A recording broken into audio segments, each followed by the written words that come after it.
United States President Joe Biden has returned to Washington from his 4-day visit to West Asia. This was his maiden trip to the region aimed at reasserting Washington's influence. But breakthroughs have managed to elude Biden on this tour. The American president addressed a lot of issues ranging from energy prices to human rights and even normalization. But the gains were small and hardly noticeable. The first issue is oil. This is the primary reason why the American president jetted off to West Asia.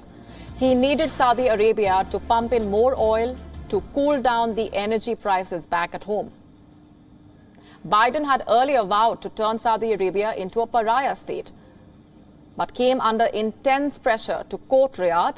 After bilateral meetings with the Saudi leaders, Biden said he was doing all that he could. However, he added that concrete results would not be seen for another couple of weeks. It's also unclear what those results could be. Biden visited Saudi Arabia hoping to reach a deal on oil production, but he left the region empty-handed.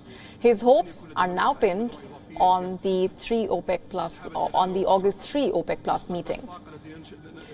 On the issue of the Israel-Saudi Arabia normalization, Riyadh appeared to hand Biden a victory, at least at first. The kingdom opened up its airspace for all carriers, even those from Israel.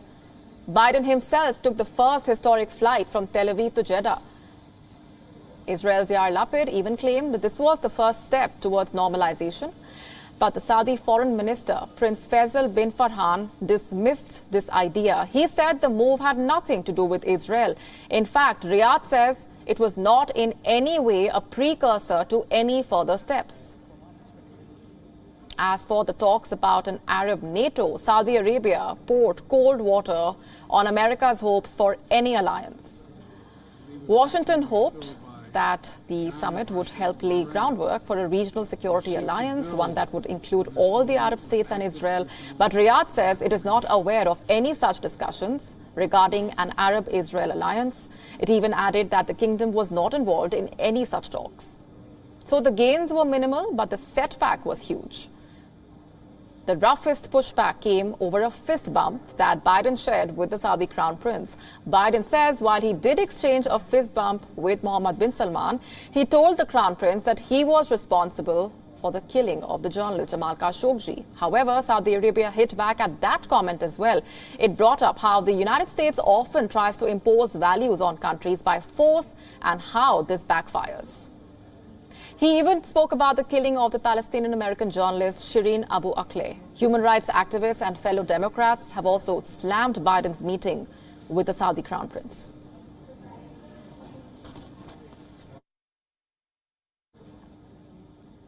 For more on this, our correspondent Jody Cohen getting us this report from Tel Aviv. Take a look.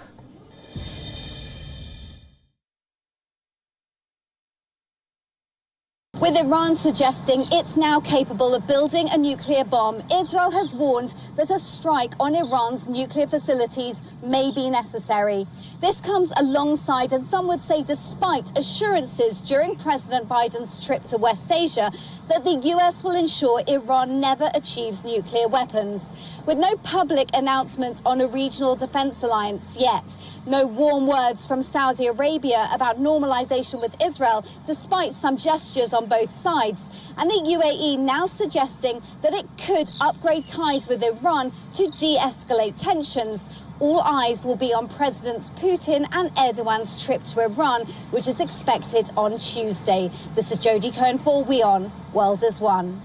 WION now available in your country. Download the app now. Get all the news on the move.